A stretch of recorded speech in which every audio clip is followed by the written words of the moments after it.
you yourself, your own career path, what got you more into the aviation space, so to speak? So my dad was a retired Marine, and during that time frame when I was young, in fact, I remember I was 5 years old, and my dad was in Okinawa. We came over for the summertime, and I remember watching an F-4 Phantom take off and just go straight up. To this day, I can still think of it, and I was like, I want to do that. Welcome to United We Podcast, the official podcast of the United Corpus Christi Chamber of Commerce, the only chamber podcast in South Texas. I'm your host, Al Ariola Jr., and we're here to explore the latest business insights, community stories, and opportunities shaping the coastal bend. Whether you're a business owner or just passionate about our region, you're in the right place. Let's dive in. Welcome back, Chamber family and friends, to United We Podcast. We are pleased to have a very special guest in the house today, Rear Admiral Richard Brophy from Sinatra, otherwise known as Sinatra.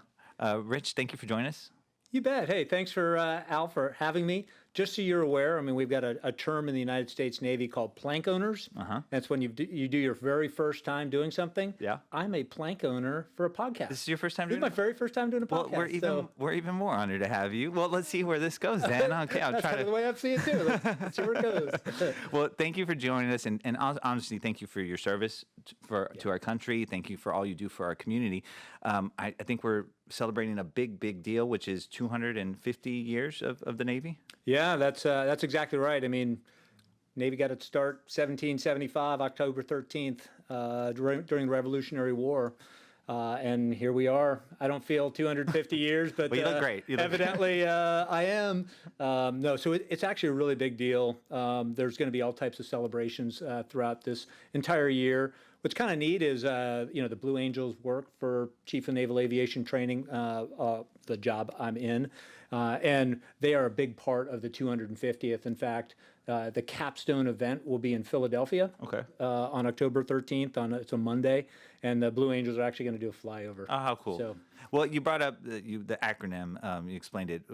Folks in town, when they say Sinatra, it's not Frank Sinatra. Can you break it down a little bit in the role and what it entails? Yeah, I have to admit, it's probably the coolest call sign really or is. name I've ever had.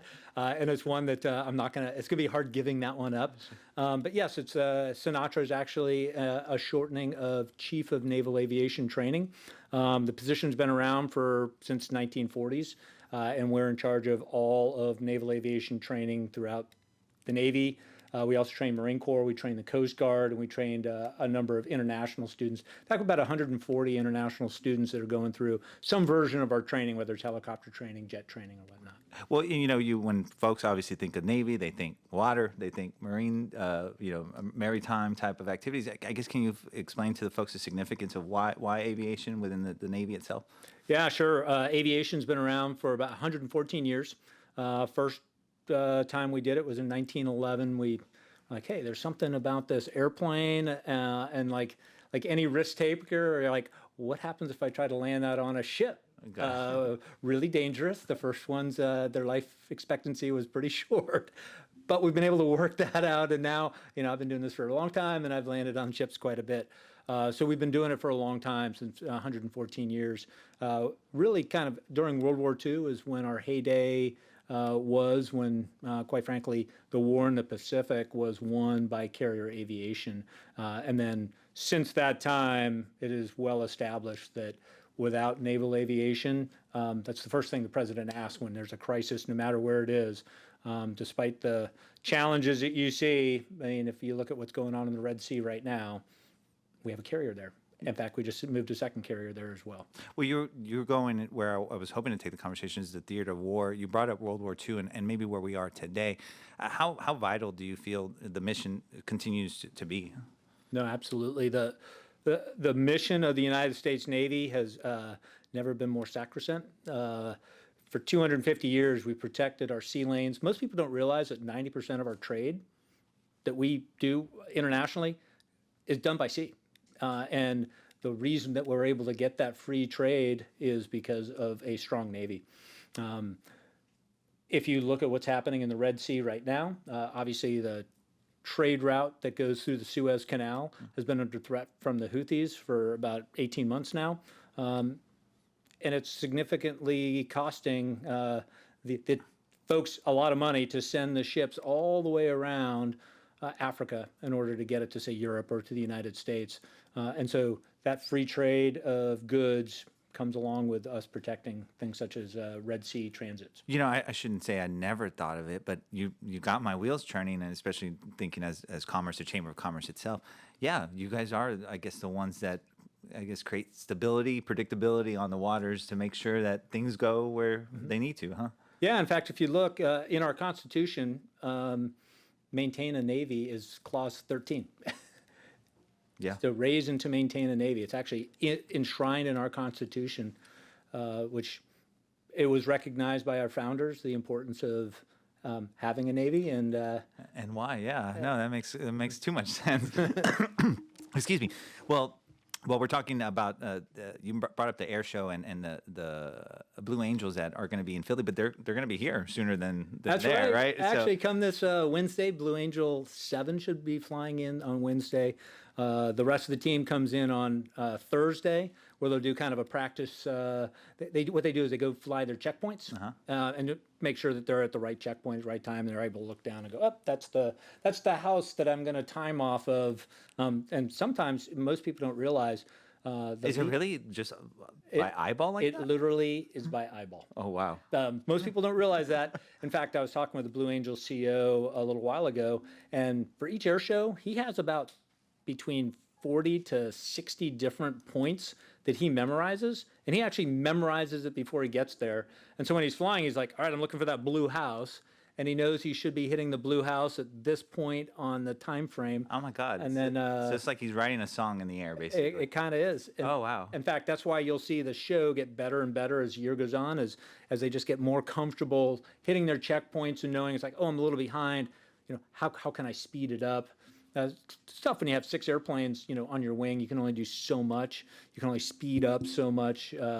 So, yeah. But anyway, they come on Thursday. Super excited about that. Friday will be an air show for anybody who has their government ID to be able to get on base. You can get on base and you can watch the show, and then it is full. So you're saying open to the public, just make sure you have your ID.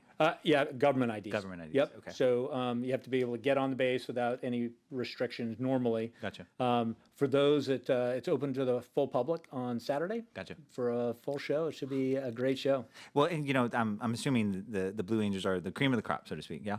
They are. And you yourself, your own career path, what got you more into the aviation space, so to speak? So my dad was a retired Marine, and during that time frame when I was young, in fact, I remember I was 5 years old, and my dad was in Okinawa, and this was, I don't want to date myself, but I will. I have gray hair, as you could probably tell. I'm a little on the older side. During the Vietnam War, my dad was in Okinawa, and we came over for the summertime, and I remember watching an F-4 Phantom take off and just go straight up. To this day, I can still think of it. And I was like, I want to do that. And did you? And you know what's amazing? I mean that kind of takeoff. Have you ever done that? I am still doing it. That's the thing. It's like, that's how much fun this job is I still. Do you still get in the cockpit yourself? I do. Oh, wow. Okay. Yeah. So you're not a desk job per se. No. No. In fact, the poor Sinatra aide, the thing that makes him most sad is trying to get me in the cockpit, because what you'll find is when I actually fly, I'm in a much better mood than the days that I'm not. I bet. Don't tell the police department this, but I drive a little bit faster on days where I don't get to fly. My wife definitely knows it, but I have the That's very cool. Well, and respect to that, I guess for the audience too, especially our local youngsters that are interested in a career with the Navy or with aviation itself.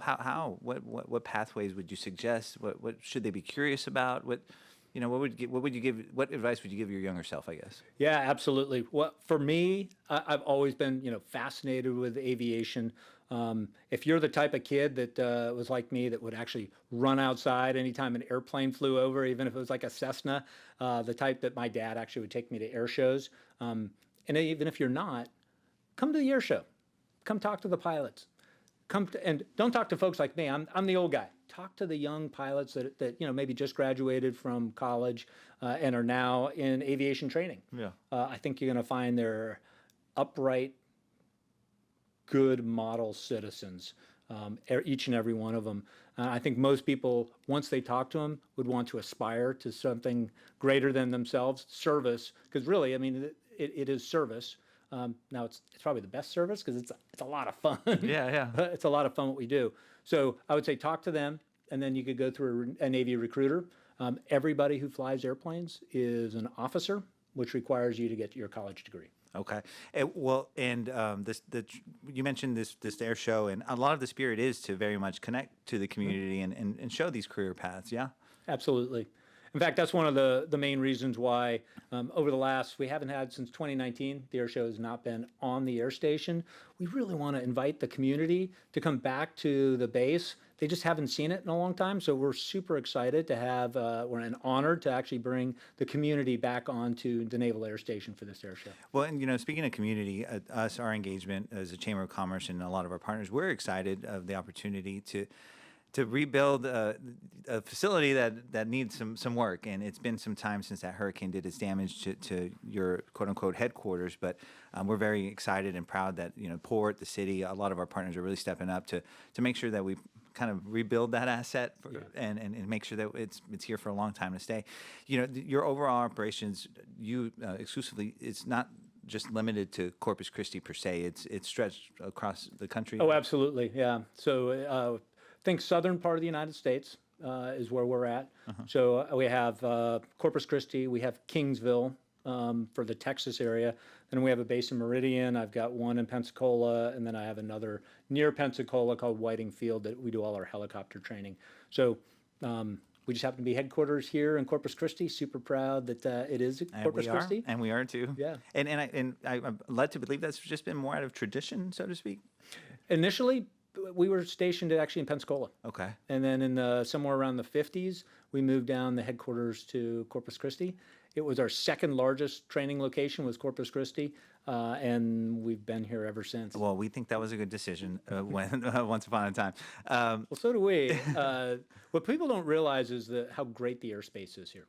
That's for us to be able to fly, I need to have lots of airspace. I need lots of outlying fields, which South Texas has it in abundance. And the good thing is you're not complaining about our jet noise, which is super, it makes it easy for us to fly. Well, a lot of the ones that would be complaining are cows and fish, right? Yeah.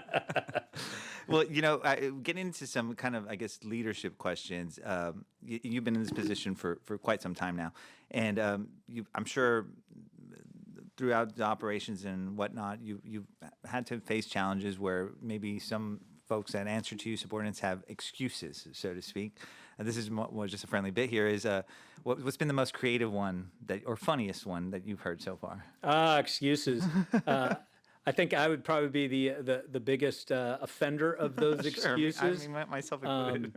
I think instead, I tend to find the one thing that's so unique about our service is people own up to it, and so I don't think most people actually, unlike the dog ate my paper. That's kind of not the way we operate in the military. Yeah. And I think instead, I think most people would be super proud of the fact that when we make a mistake, we actually own up to it.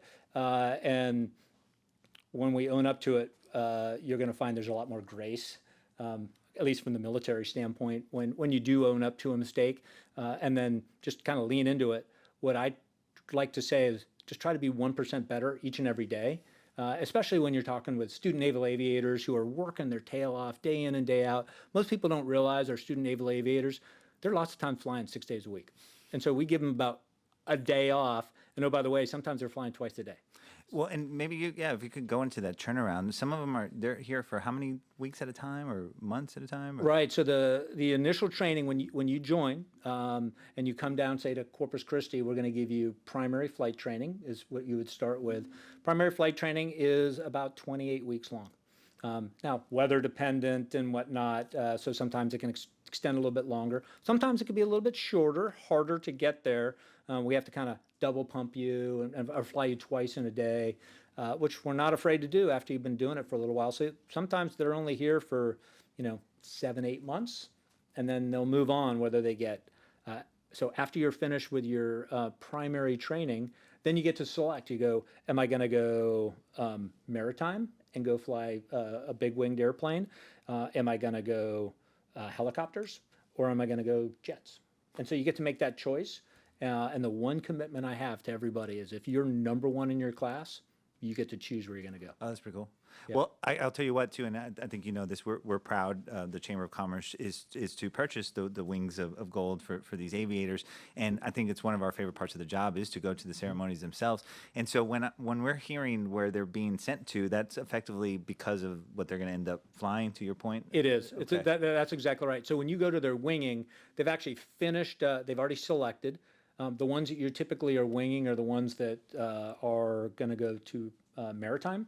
So they're going to go fly the P-8. They will then go on to our Fleet Replacement Squadron, or FRS, where you learn to fly that very aircraft. Well, and with the wings, do you remember? I mean, of course you remember. Where'd you get yours? I got my wings in Kingsville. Oh, really? Yeah. Okay, how cool. So back in the day when I got my wings, they put it on. You're not allowed to do this now. They punched it. They punched it. Yeah. But there's so many people punched it that they broke. But when they punch, is it because there's like a pad there, I hope, or is it going into your skin? They are not allowed to be punching now. That's not illegal. Okay. So if you see them do it, tell them that Okay. Sinatra said no. But back in the day, let's just say there might not have been a pad like there is now. I got you. Well, Well, I think you'd break my collarbone now. when I've seen him almost do it facetiously. I haven't seen him actually do it. Yeah, I'll be honest. My son went through about 9 months ago, and I kind of gently tapped him. Exactly. Where did he get his wings? He did his in Meridian. So Okay. was down here, went through primary flight training here, and then selected and went to Meridian for jets. Oh, cool. So a family then. It's a family affair. It is a family affair, yes. So my daughter, she's going to kill me that I'm going to say this, but she's actually down here right now going through primary flight training. Oh, She how starts cool. here in another 3 weeks. That's so cool, man. So there is a little bit of family affair going on. That's very cool. And so she's staying with you? She is living in the back bedroom. Well, there you go. That's nice. She's got her own apartment. She's just waiting for some more girlfriends to come down here before she moves out. That's very cool, Admiral. Well, thank you for sharing that too. Well, before we leave, I'm sure within your career you've had a lot of folks that you've admired and helped you get where you get. Is there any folks that maybe especially that you wanted to give an acknowledgement to or thank you? Yeah, the one thank you that I will give is no matter where I go, it's the community that matters. And I can tell you that the community down here in South Texas is probably the best I've ever seen. Well, I appreciate that. The support that the city provides, the military, everything from the infrastructure support that you've provided over the years has just been phenomenal. The fact that people say thank you for your service down here, and they truly mean it. We really do. We're very proud town. We recently got designated a World War II heritage town, and we're still sorting out how we're going to campaign that and tell that pride story better. But we're incredibly proud to have you in our community. I'm so thankful for you joining us here today, and I will thank our audience for joining us, and we will see you again next time. Yeah, thank you. Thank you. Thanks for having me.